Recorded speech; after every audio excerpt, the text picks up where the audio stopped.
Morning students, I am Dr. Sheikh Anwar from Department of Science and Humanities. So I am back with a new session of this electrochemistry. In this session we are going to take the following concepts. So I will be talking about the pH, then I will also talking about the construction of the glass electrode and the working of a pH meter, followed by we will be dealing with the pH metric titrations, okay, different kind of pH metric titrations like acid base titrations, and we will be calculating the normality or the strength of the unknown acid, and finally I will be talking about the advantages and disadvantages of using a pH meter. So coming to the aim of this video lecture, okay, from this video lecture we are going to find out the concentration of any unknown acid using a pH metric titrations, okay, and what is the expected outcome of this video lecture? We are going to find the equivalence point, okay. At the end of the day we are going to plot a graph where pH versus actually volume of the base on the x-axis, okay. From this graph we are going to find out the equivalence point, and from the equivalence point we can calculate the normality or the strength of a unknown acid. Let us start with the introduction of what is this pH all about.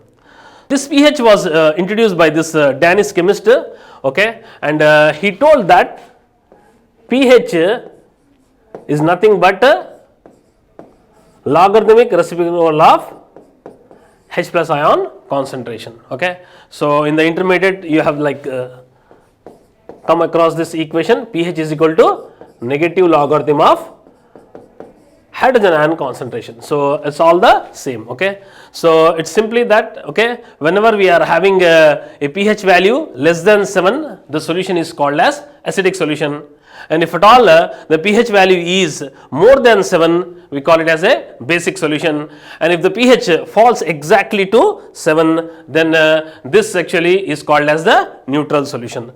Why is that we are trying to talk about this pH scale? Because in our day to day life actually we are somehow or the other related actually to different kind of foodstuff or different commodities which depends on the pH scale. For example, the water actually what we like have like 5 to 7 liters a day will have a pH value of exactly 7, and the blood, okay, though it's written actually it is exactly 8, so it is 7.4 pH value.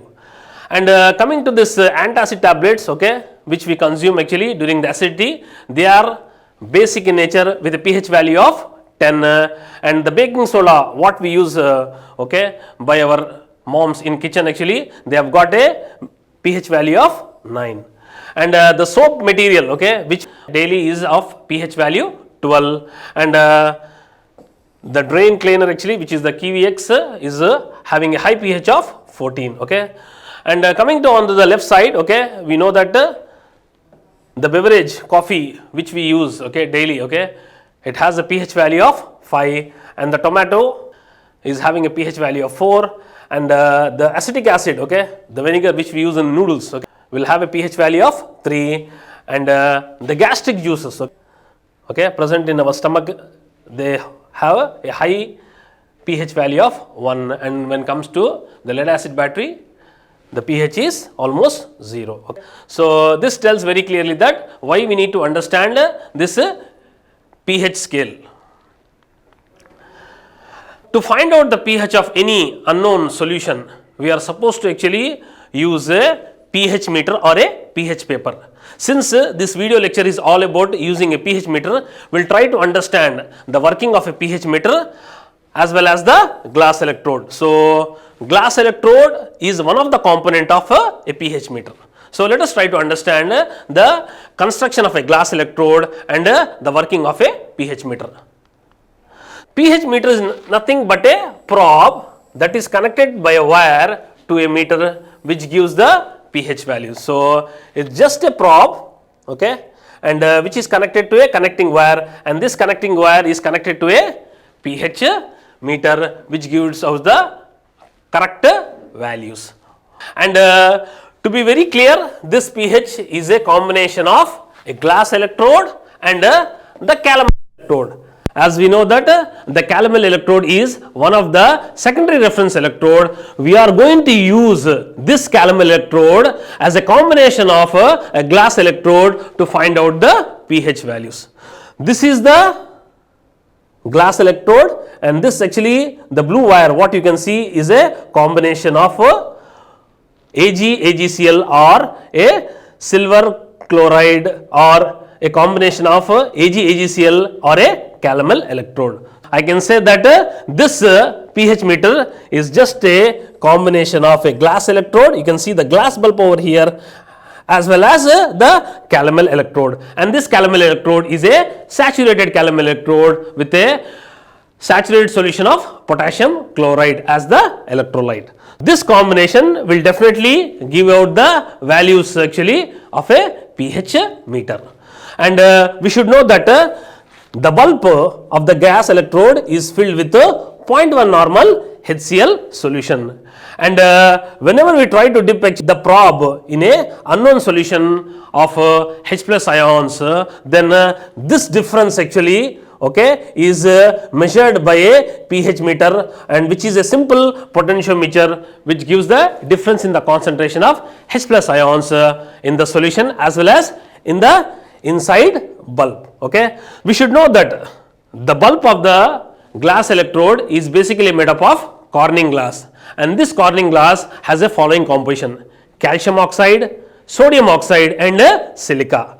Basically it contains 76% of SiO2 which is silica, and whenever the H plus ions they approach the outer layer of the glass electrode, there is a exchange reaction between the Na plus ions of the glass membrane and the H plus ions of the solution.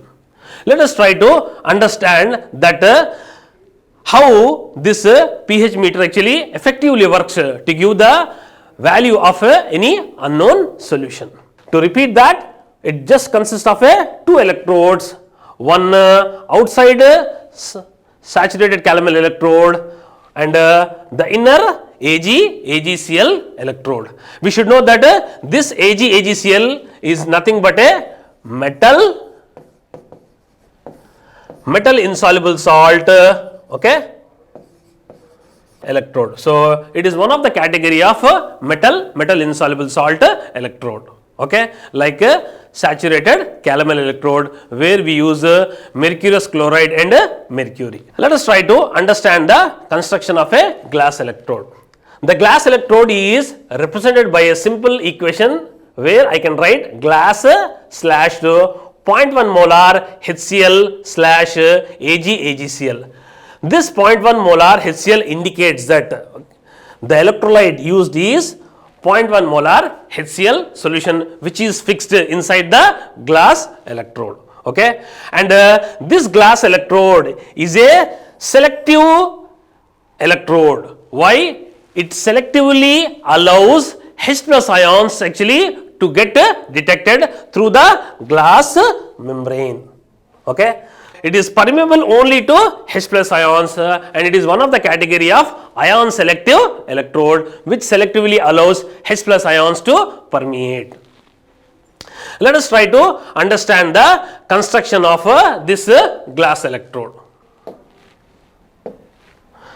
This actually construction of the glass electrode can be given by a simple actually what you call diagram where we have a lengthy glass tube with a bulb at the bottom, and this bulb actually is permeable only to H plus ions, and inside this bulb actually we are having the 0.1 molar HCl solution which is dipped with silver and coated with a silver chloride.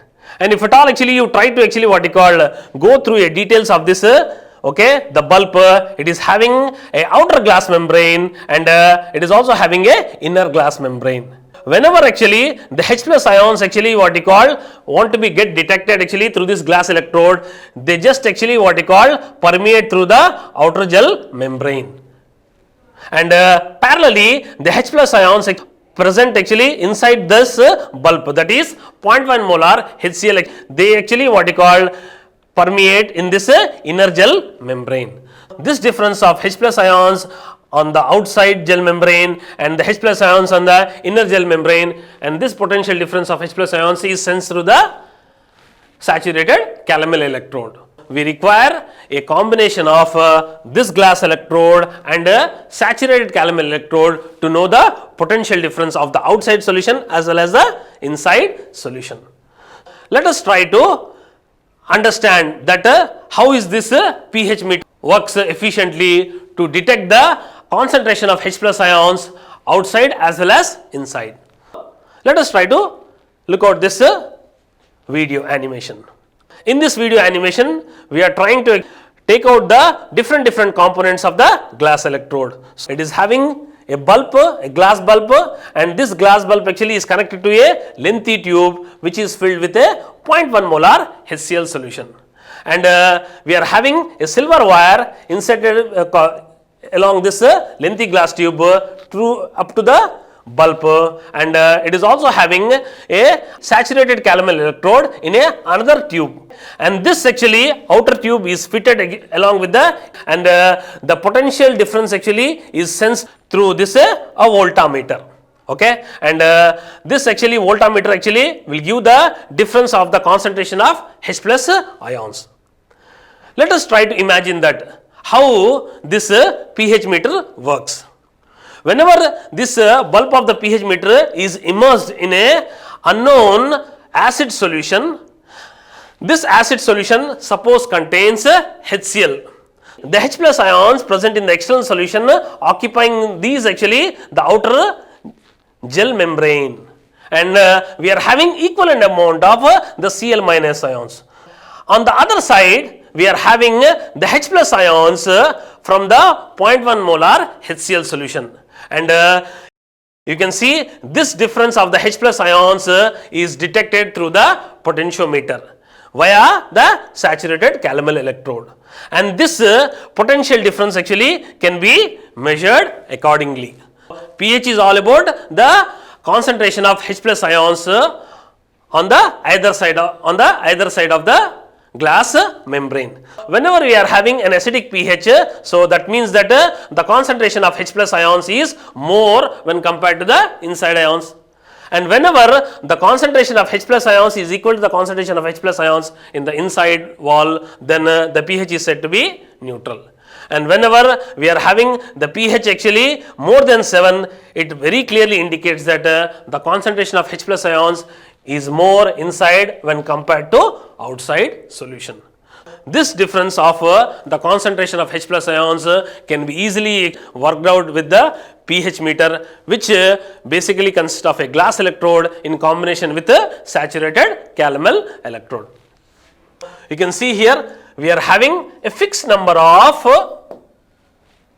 H plus ions, and this fixed number of H plus ions actually will create a potential difference with respect to the outside H plus ions, and this is the glass membrane. So you can see here we are having one potential actually on the outside and one potential on the inside. This difference of potential actually is across the glass surface and it is measured through this meter. We can see that whenever we are having the sodium ions reversibly exchange with the H plus ions across this glass membrane, outer glass membrane. So this is a kind of a reaction which we can observe. So the unknown solution having H plus ions, they get reversibly exchanged with the Na plus ions of the glass membrane, giving this kind of a layer. This difference of potential of H plus ions inside as well as outside is sensed through the voltameter, which gives the pH value. I can say that we are using a reference electrode 1 which is SCE, such is the saturated calomel electrode, and it is having actually a salt bridge. The other reactions can be seen in the glass electrode through the glass membrane. A potential difference is created across the boundary of the glass membrane, and this potential difference is also called as boundary potential, and which is the difference of E1 minus E2.